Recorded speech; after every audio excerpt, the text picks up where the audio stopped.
नमस्कार दोस्तों। आज इस वीडियो के अंदर एक यूनिक कंफ्यूजन बहुत बड़ी पैदा हुई थी चार्जशीट को लेकर। अब यहां पर सुप्रीम कोर्ट ऑफ इंडिया ने इस पर्टिकुलर यूनिक कंफ्यूजन को दूर करा है। अब एक सिंपल सी बात है कि सबसे पहले अगर कोई भी ऑफेंस होता है या कोई भी एलिगेशन पुलिस के पास लगाई जाती है कि भैया मेरे साथ ये अपराध हुआ है, तो पुलिस वाले हमारी एफआईआर दर्ज करते हैं।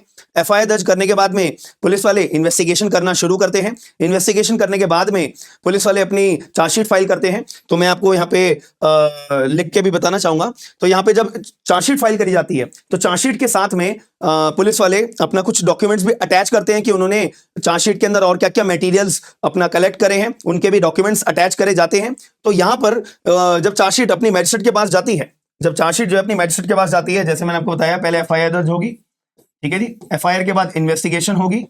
इन्वेस्टिगेशन हो जाने के बाद चार्जशीट फाइल होगी, जिसको हम पुलिस रिपोर्ट के नाम से भी जानते हैं, जिसको हम चालान के नाम से भी जानते हैं, ठीक है। और साथ में डॉक्यूमेंट्स भी अटैच करे जाएंगे जो पुलिस को लगता है कि ये रेलेवेंट डॉक्यूमेंट्स हैं, मैजिस्ट्रेट को कॉग्निजेंस लेते दौरान बहुत इंपॉर्टेंट लगेंगे। तो मैजिस्ट्रेट क्या करते हैं, अपना कॉग्निजेंस ले लेते हैं। अब कॉग्निजेंस लेने के बाद में मैजिस्ट्रेट का काम क्या होता है, एग्जामिनेशन करना, इंक्वायरी कंडक्ट करना, जो डॉक्यूमेंट्स हैं उनको ध्यान में रखना। उसके आधार पे एक्यूज को भी अधिकार दिया जाता है अपने ओरल सबमिशंस देने के लिए, कि अगर एक्यूज को कोई ओरल सबमिशंस देने हैं तो एक्यूज अपने ओरल सबमिशंस दे सकता है, जिससे कि मैजिस्ट्रेट साहब अपना दिमाग सेट कर सके कि मुझे चार्ज फ्रेमिंग करनी चाहिए या मुझे एक्यूज को डिस्चार्ज करना चाहिए। ये दो फैक्टर्स मैजिस्ट्रेट के पास डिसाइड करने का अधिकार होता है इंक्वायरी के स्टेज पे। तो इस स्टेज के दौरान एक्यूज के पास अधिकार होता है कि वो अपने ओरल सबमिशंस दे सकता है। अब यहां पे मुद्दे की बात यह है कि अब मैं मोटी मोटी बात आपको केस के लिए बता देता हूं। एक व्यक्ति था, एक व्यक्ति की बीवी थी। अब दोनों के बीच में एक पिटीशन फाइल हो रखी थी, केस चल रहा था फैमिली कोर्ट के अंदर। फैमिली कोर्ट के अंदर इनका अपना केस चल रहा था किसके रिगार्डिंग, कि जज साहब हमारी शादी नहीं हुई है, आप ऐसा कोर्ट ऐसी डिक्री हमारे फेवर में पास कर दीजिए। तो जब ये केस चल रहा था उसके बाद में वाइफ ने अपने पति, मतलब लड़की ने और लेडी ने अपने एक आदमी के ऊपर केसेस दर्ज करा दिए कि इसने मेरे साथ क्रुएल्टी करी है और मेरे गहने लेकर रख लिए हैं, जिसको हम बोलते हैं क्रिमिनल ब्रीच ऑफ ट्रस्ट। तो ऐसे सेक्शंस के अंदर एफआईआर दर्ज करा दी थी। कब? जब फैमिली कोर्ट के अंदर केस चल रहा था उसके बाद में। पुलिस ने अपनी तरह पे तो अपनी इन्वेस्टिगेशन करना शुरू करी। इन्वेस्टिगेशन करने के बाद अपनी चार्जशीट फाइल कर दी। तो ये अपना अलग मैटर चल रहा था, फैमिली कोर्ट में अपना अलग मैटर चल रहा था। फैमिली कोर्ट ने अपना डिक्लेयर कर दिया कि हाँ, इन दोनों के बीच में कोई शादी नहीं है। तो डिक्री ऑफ नलिटी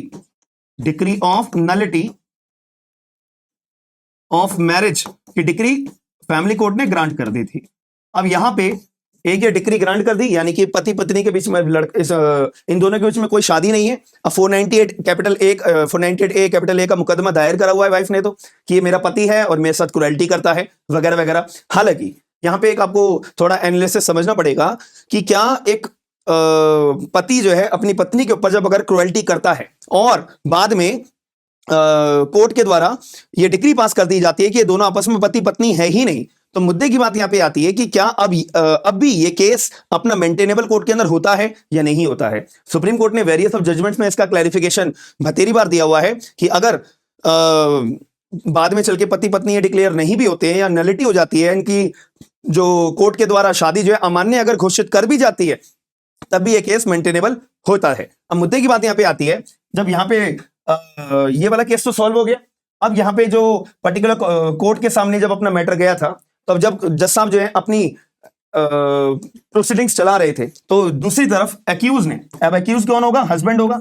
तो जो ये एक्स हस्बैंड था, तो उसने कोर्ट के सामने, ट्रायल कोर्ट के सामने डिस्चार्ज की एप्लीकेशन लगाई कि जज साहब मुझे आप जो है ना डिस्चार्ज कर दो, कि मेरे ऊपर अब कोई मामला बनता नहीं है। इसी के रिगार्डिंग जो एक्यूज थे वो अपना दिल्ली हाईकोर्ट गए। दिल्ली हाईकोर्ट किस लिए गए कि जज साहब जो मेरे खिलाफ एफआईआर दर्ज हुई है ना, इसको क्वैश कर दो। लेकिन दिल्ली हाईकोर्ट ने बहुत गलत ऑर्डर पास करा, ऐसा सुप्रीम कोर्ट ऑफ इंडिया का कहना है। दिल्ली हाईकोर्ट ने ऑर्डर करा ट्रायल कोर्ट को कि आप जो ऐसा करो, ये जो डॉक्यूमेंट है ना, ये डिक्री ऑफ नलिटी, इसको भी केस को सॉल्व करते दौरान कंसीडर करो। और ये जो एक्यूज व्यक्ति है ना, ये हमारे पास आया था, इसने ना हमारे सामने भी कुछ दस्तावेज, कुछ डॉक्यूमेंट्स जमा करे हैं। तो ये जो डॉक्यूमेंट्स है ना, जो एक्यूज ने हमारे आगे जमा करे हैं, इन डॉक्यूमेंट्स को भी आप कंसीडर करिए केस सॉल्व करते दौरान। अब यहां पे बहुत इंपॉर्टेंट बात आ जाती है कि अब एक बात बताइए कि जो मैजिस्ट्रेट साहब होंगे, अभी चार्ज फ्रेम तो कुछ करा ही नहीं है, अभी तो डिस्चार्ज की एप्लीकेशन को यहां पे डील करा जा रहा है कि अब डिस्चार्ज एप्लीकेशन एक्यूज की जो फाइल करी गई है उसको अप्रूव करें या रिजेक्ट करें, क्योंकि अभी डिस्चार्ज एप्लीकेशन जब कोर्ट के सामने डली हुई थी, इतनी देर में एक्यूज है हाई कोर्ट भी पहुंच गया था अपने ऊपर एफआईआर जो दर्ज हुई है ना उनको क्वैश कराने के लिए। ठीक है जी। तो दिल्ली हाई कोर्ट ने ट्रायल कोर्ट को बोला था कि जब आप डिस्चार्ज एप्लीकेशन अपनी डील कर ही रहे हो तो डिग्री ऑफ नलिटी को भी ध्यान में रखो, प्लस हमारे सामने ना एक्यूज ने कुछ डॉक्यूमेंट्स दिए हैं उनको भी कंसिडर करो।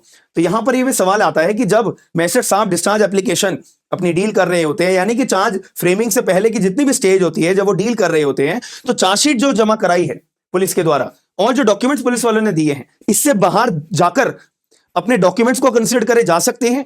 सवाल यहां पे आता है। इसका क्लियर जवाब है कानून के अंदर नो, क्योंकि डिग्री ऑफ नलिटी क्या चार्जशीट का डॉक्यूमेंट है? नहीं। एक्यूज ने जो डॉक्यूमेंट दिए हैं क्या वो चार्जशीट का डॉक्यूमेंट है? नहीं। तो यानी कि अगर दिल्ली हाईकोर्ट अलाउ कर रहा है तो यानी कि दिल्ली हाईकोर्ट तो एक तरह से इलीगल पावर ट्रायल कोर्ट को दे रहा है। यानी कि मैंने भी आपको एक वर्ड यूज करा था, आपने ध्यान दिया होगा कि जब अपनी इंक्वायरी की स्टेज चलती है तो उसके अंदर एक्यूज के पास केवल और केवल ओरल सबमिशंस देने का अधिकार होता है, कोई डॉक्यूमेंट पेश करने का अधिकार नहीं होता। ऐसे तो एक्यूज अपना डिग्री ऑफ नलिटी दिखा देता, ये देखो जज साहब ये रहा एक डॉक्यूमेंट, डिग्री ऑफ नलिटी, मेरे और इस लेडी के खिलाफ के बीच में कोई शादी है ही नहीं, तो मैं क्रुएल्टी कर ही नहीं सकता हूं वगैरह वगैरह। तो ये डॉक्यूमेंट्स भी पेश कर सकता है, सबूत भी पेश कर सकता है, एविडेंस भी पेश कर सकता है इंक्वायरी के स्टेज पे। तो इन शॉर्ट भैया ट्रायल भी अभी चला लो ना, इंक्वायरी के स्टेज पे ट्रायल भी चला लो, तो आगे चल के आपको ट्रायल चलाने की जरूरत ही नहीं है। तो ये गलत है। तो ये बात सुप्रीम कोर्ट ऑफ इंडिया ने बोला कि जब ट्रायल कोर्ट डिस्चार्ज एप्लीकेशन अपनी चला रहे हैं उस दौरान केवल और केवल चार्जशीट और उससे रिगार्डिंग डॉक्यूमेंट्स को ही कंसीडर कर सकते हैं और एक्यूज के ओरल सबमिशंस को ही कंसीडर कर सकते हैं, और कोई भी जो बाहर का डॉक्यूमेंट है, चार्जशीट के अलावा डॉक्यूमेंट है, इसको कभी भी कंसीडर नहीं कर सकते हैं। और जो दिल्ली हाईकोर्ट ने अलाउ करा कि ये वाले डॉक्यूमेंट्स को भी कंसीडर करो, डिग्री ऑफ नलिटी को भी कंसीडर करो, ये इलीगल है, ये बैड इन लॉ है। तो सुप्रीम कोर्ट ने ये बात बोलते हुए अपने जो दिल्ली हाईकोर्ट का ऑर्डर था इसको खारिज कर दिया और बोला कि भाई आप अपना ये डॉक्यूमेंट्स को अपना कंसीडर करिए। और दिल्ली हाईकोर्ट को बोला कि भाई आप क्वेश्चन ऑफ एफआईआर की जो पिटीशन आपके सामने फाइल करी हुई है बस उसको आप डील करोगे, आप केस को मेरिट पे डिसाइड नहीं कर सकते, बात खत्म हो जाती है। तो ये अपना सुप्रीम कोर्ट ऑफ इंडिया ने जजमेंट दिया था कि for discharge application only documents forming part of chargesheet can be considered and not other. ठीक है जी। तो ये केस का नाम है Rajneesh Kumar Vishwakarma versus state of NCT of Delhi and another 2024 supreme court of India. तो आपको ये वीडियो के माध्यम से मैंने आपको जो चीज समझाई है आपको समझ में आई होगी, और आपके कोई भी डाउट्स हैं एक बार चैट बॉक्स के अंदर, कमेंट बॉक्स के अंदर जरूर बताइएगा। और ये जजमेंट की ऑफिशियल कॉपी आपको मेरे टेलीग्राम ग्रुप के अंदर मिल जाएगी, तो आप लोग मेरा टेलीग्राम ग्रुप ज्वाइन कर सकते हो, लिंक जो है डिस्क्रिप्शन बॉक्स के अंदर है। और एक इंपॉर्टेंट बात यह है कि हमने अपनी एप्लीकेशन के ऊपर स्मार्ट एंड लीगल गाइडेंस आप लोग डाउनलोड भी कर सकते हो, लिंक जो है डिस्क्रिप्शन बॉक्स के अंदर है। उसके अंदर एक नया बैच शुरू करा है 2025 के लिए, भारतीय नागरिक सुरक्षा संहिता, आप लोग ज्वाइन कर सकते हो अगर करना चाहते हो। प्लस AIB की हमारी कंप्लीट मॉक टेस्ट सीरीज भी चालू हो चुकी है, तो आप लोग अगर वो भी ज्वाइन करना चाहते हो तो कर सकते हो। बतेरे आपको बैचेस देखने को मिलेंगे। और ये भारतीय साक्ष्य अधिनियम का हमारा कंप्लीट बैच है, 2 दिसंबर से हमने क्लासेस शुरू करी हैं, तो 3 डेमो क्लासेस आपको फ्री ऑफ कॉस्ट मिल जाएंगे। एप्लीकेशन डाउनलोड करोगे, बैच पे क्लिक करोगे, कंटेंट पे आपको 3 फ्री लाइव क्लासेस आपको देखने को मिल जाएंगी। और प्लस अगर आप इसके अलावा और कोई भी बैच ज्वाइन करना चाहते हो तो बाकी अदर बैचेस भी अवेलेबल है, जैसे भारतीय साक्ष्य अधिनियम का भी नया कानून का अवेलेबल है, ट्रांसफर ऑफ प्रॉपर्टी एक्ट, ये पूरा का पूरा कंप्लीट प्रीलिम्स के लिए और मेंस के लिए आपका पूरे कंप्लीट बैचेस अवेलेबल हैं, कंप्लीट नोट्स के साथ में और कंप्लीट टेस्ट के साथ में। तो अगर आपको कोई भी क्वेरी बैचेस के रिगार्डिंग आती है तो एप्लीकेशन डाउनलोड करके वहां पे हमें मैसेज भेज सकते हो। और इस वीडियो के रिगार्डिंग आपको कोई क्वेरी आती है तो इस वीडियो के कमेंट बॉक्स के अंदर आप लोग हमारे को कोई भी क्वेरी अगर आप आती है तो भेज सकते हो। तो वीडियो को लाइक करके शेयर जरूर करिएगा, और वीडियो कैसी लगी है एक बार जरूर बताइएगा। हम मिलते हैं नेक्स्ट वीडियो में। थैंक यू, धन्यवाद।